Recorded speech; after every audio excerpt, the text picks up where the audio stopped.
So, um, welcome to Bodhicitta Dakini Monastery. So, today I'm talking about uh, the process of meditation and how it allows us to find a sense of freedom and a sense of the beauty and fluidity of life, of making peace with impermanence. So, we live in a world where everything changes very quickly. And if you practice a lot, you might get to a point where you feel this sense of being a child of illusion or things feeling like a dream. But in order to make sense of things and predict patterns, sometimes have a reference point, our mind tries to make concrete, like reality concrete, because it seeks patterns and it wants to know what's going to happen. And sometimes this leads to us, clinging overly to our thoughts and feelings. And we create this kind of, we get imprisoned by our thoughts and feelings rather than letting them flow and us having a choice about which thoughts and feelings we follow. And in a way, it's like we get caught by our own smoke and mirrors. Our thoughts become concrete and we think, okay, things are absolutely this way. I'm always going to feel this way. We have one way of seeing, and we impose that on a constantly changing reality rather than allowing each new moment to arrive fresh and full of potential. When you're a child and you have a sense of joy, a sense of freshness, that if someone gives you a cookie, it gives you a sense of joy and you feel happy and complete with that because you're living in the present moment. And childhood memories are more vivid.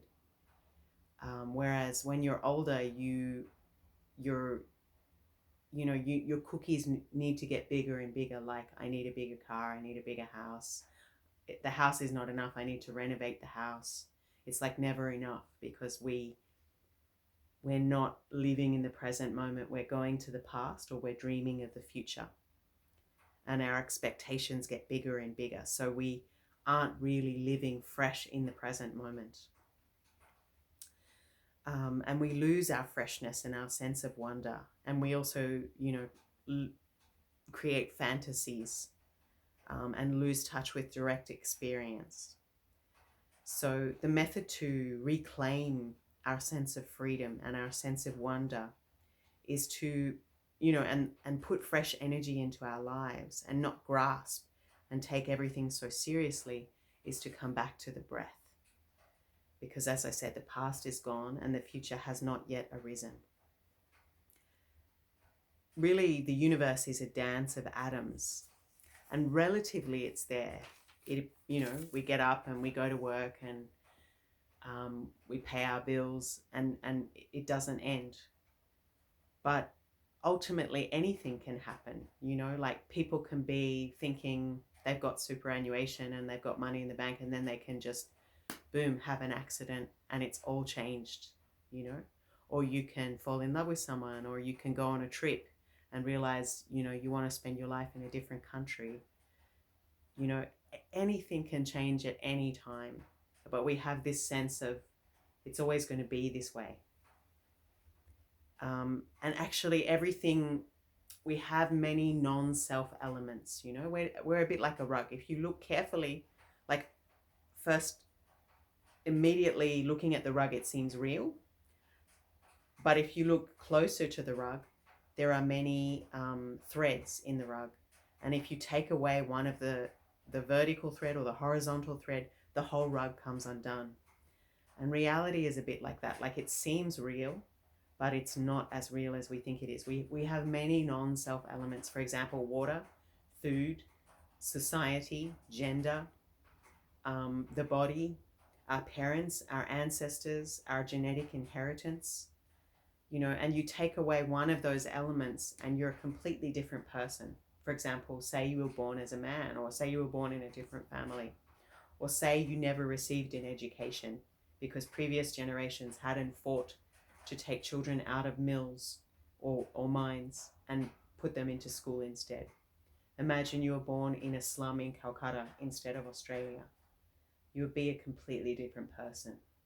So we arise due to many causes and conditions, you know, and we are not separate from those causes and conditions. If the sun stops shining, if we get hit by a meteor, if you don't receive food or shelter, you know, you cease to exist. We are in a constant state of change, and we are a dependent arising containing all of heaven and earth. So these, if you take it's a bit like a piece of paper. A piece of paper functions for a certain period of time, but if you take away the non-self elements, the non-paper elements like the trees, the logger's lunch, the history of making paper, the oil that goes in the truck from Iraq, you know, all of these things, if you take away one of these pieces of non-paper elements, the paper won't be there anymore. And if you scrunch up the paper and throw it in the fire, it will burn and it will become gas and it will rise up into the air. And maybe the particles of that will combine with rain or completely change its chemical structure. You know, so actually paper is just an impermanent, relatively arising phenomena. So are we. And our mind, you know, is like a river. Like you can't put your foot in the same river twice. Moment to moment, our self is changing. Our mind-body continuation is changing. You're not the same person you were when you were 5 as you are now. And you won't be the same person in 20 years. But there is continuity. You remember who you are. Just like a river, you know, the Ganga is not the same in the Himalayas at the source where it's like a glacier. And then it flows down through Varanasi and gets filled with dead bodies and pollution. And it's not the same river when it reaches the sea. So likewise, we are like the river, you know, moment to moment, we are changing, but we still remember yesterday, we still plan for the future and have continuity.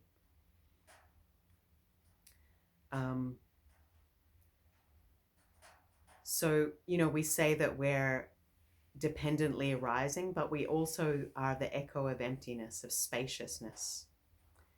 And in life, we tend to be rather reactive to, you know, we grasp at what we think is comfortable, what we think is good, and we push away what is uncomfortable, what we don't like, what we think is wrong. But sometimes, rather than just being so reactive, making friends with reality as it is, as it arises, as in the present moment, and seeing that opposites coexist, you know, good, bad, pleasure, and pain are all part of life.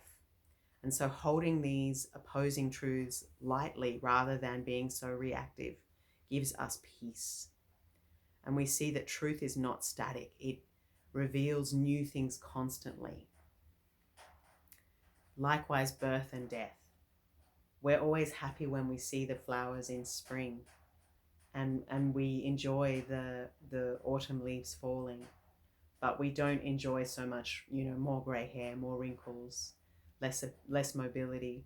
But we, in fact, are no different from the trees and the seasons.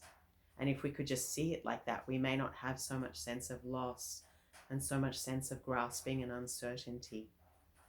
If we just make friends with uncertainty, make friends with the unknown element of life, with a spacious mind, it can really give us a lot of freedom and joy to not take things so strongly, so solidly, but rather have a more spacious mind and a sense of wonder, a sense of being open to the fact that everything is dreamlike.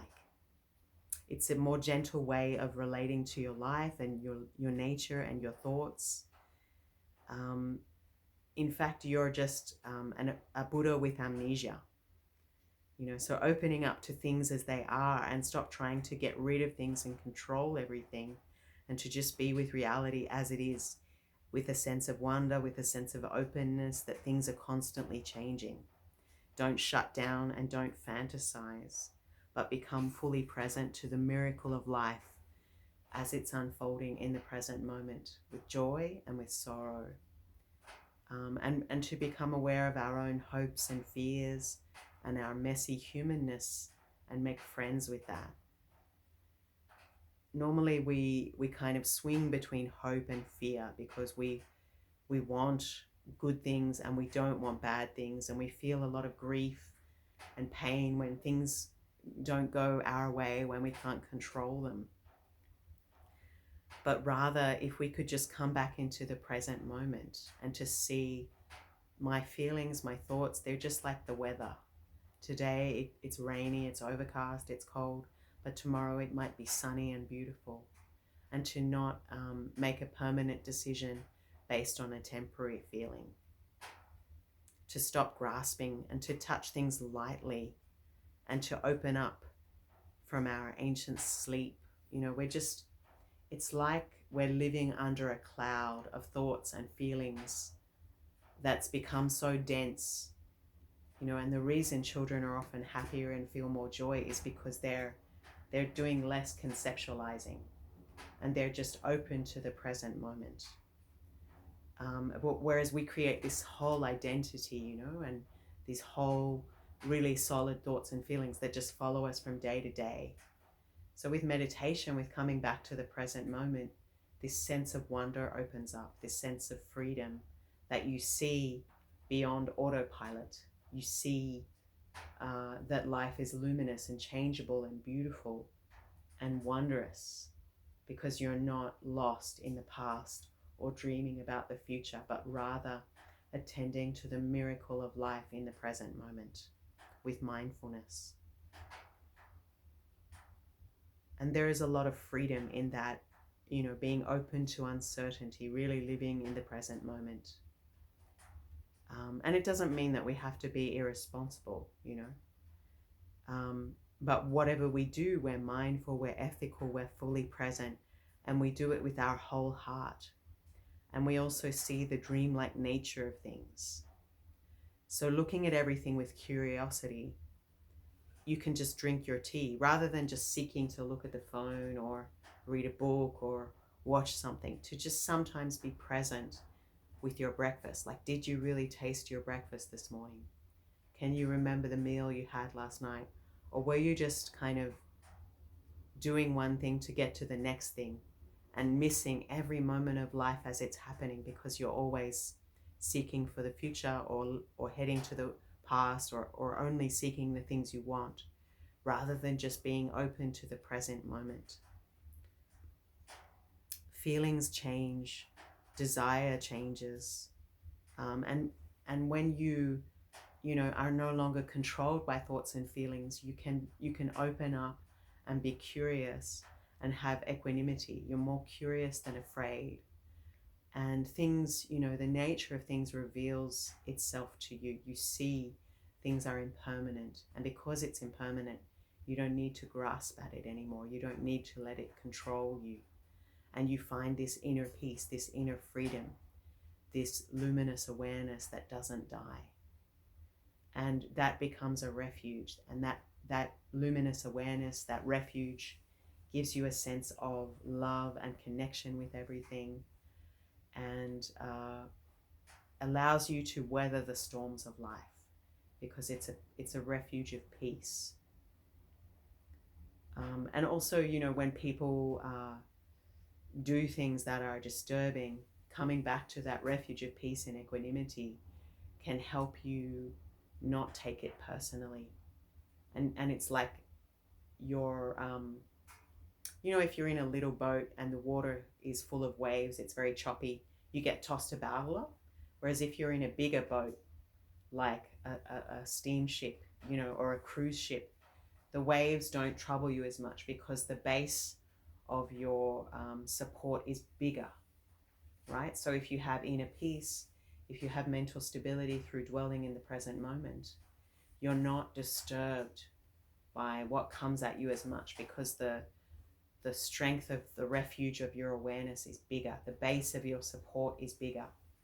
And therefore your mental strength is greater to carry the highs and lows. Yeah, so this is why in Buddhism we cultivate awareness of the present moment. And, we just try to come back to our breath in every moment. Like even just having a cup of tea is a miracle when you when you think about where does my tea or my coffee come from, the women in the mountains picking this tea or coffee, and then the process of roasting it and grinding it and sending it overseas in a bag, and the rain in the mountains in Ecuador or Peru or wherever the coffee comes from, wherever the tea comes from in the Himalayas, and the sun that makes the plants grow. All of this, the whole universe is present in your cup of tea or your coffee. And many beings have made this cup of tea possible. The history of drinking tea and coffee. So actually your tea and coffee becomes a sacred moment of meditation, because you see all of heaven and earth is present in your cup of tea or coffee. And if you're just watching Netflix or reading the newspaper while you're having your tea and coffee, you're not really making contact with the miracle of existence in the present moment. You're not really tasting your tea or coffee, because you're reading the bad news or being distracted by the drama of a fictional character, rather than tasting the fact and appreciating the fact that you have a meal, or you have a friend with you, or you have a beautiful drink before you go to work. So much of our life is lived on autopilot, and we're not really seeing, we're not really touching, we're not really tasting. And that way we start to feel numb, because we're just checked out. The lights are on, but nobody's home, and we're missing so much of our life because we live it in a state of distraction or craving or fear and anxiety. We're letting our fears and our anxieties or our distractions numb us. And sometimes we do that because life can be painful, and there are things from our past that we'd rather not think about.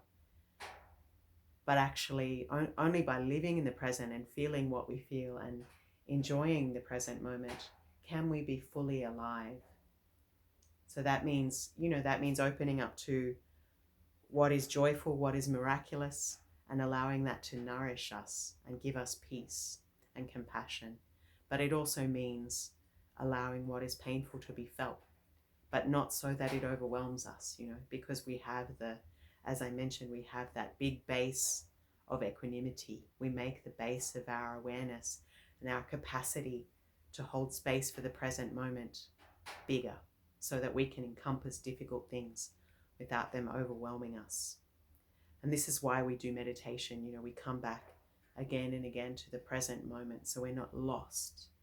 We're not numb to our life and checked out. We're fully present to this miracle of existence, because every day is a day that won't come again. So are you living in such a way that when the time of death comes, you have no regrets? And are you appreciating do you have a sense of wonder? Do you have a sense of, are you a child of illusion, the dreamlike nature of life? Have you touched the timeless dimension of peace? Because the states of consciousness that we tap into are so much bigger when we are not distracted, when we're not numb and shut down. And that is the miracle of being alive. And when we, find this peace, we might cultivate the perfections of a spiritual warrior, like generosity, giving material things, giving freedom from fear, giving mindful listening, being able to share and just hold space for someone else if they're in pain, but also sharing Dharma, sharing spiritual teachings. And then patience or ethics comes first, doing no harm, living an ethical life. Not in the sense that you think you're better than someone else, but in the sense that you're not hurting anyone, that your livelihood and your way of living is ethical, which gives, a lot of peace of mind. And then patience to face the challenges of life without irritation, without either turning away from people or, having no boundaries, the middle path between being able to help, but also cultivating our own inner wisdom and inner peace and having healthy boundaries. And then, so there's, generosity, ethics, patience, joyous effort, which is like pursuing peace, pursuing the present moment, pursuing wisdom with inner strength, and pursuing even when things get difficult, to come back to the present moment, to not get lost in the past or the future or craving, but to come truly alive, to turn up to our appointment with life. And then concentration, which is what we practice in meditation and what we practice by living mindfully in every moment. If we're in the garden, we're just in the garden. If we're in the office, we're just in the office in the present moment with our breath, doing whatever we're doing. When we're baking, when we're cooking, we're just in the moment doing that. We're not thinking of the past. We're not pursuing the future. We're just in the moment with peace, doing that as if it's a sacred act. Whoever we're with, they're the most important person, and we just have this beautiful present moment awareness, which brings us a sense of joy and transformation and a sense of aliveness, that we don't take everything quite too seriously, that we're not overwhelmed by feelings of numbness or distraction, and we have a sense of joy that things are new, things are fully, like we really taste whatever we cooked or whatever we baked. We're fully aware, fully present, fully turning up to life in the present moment.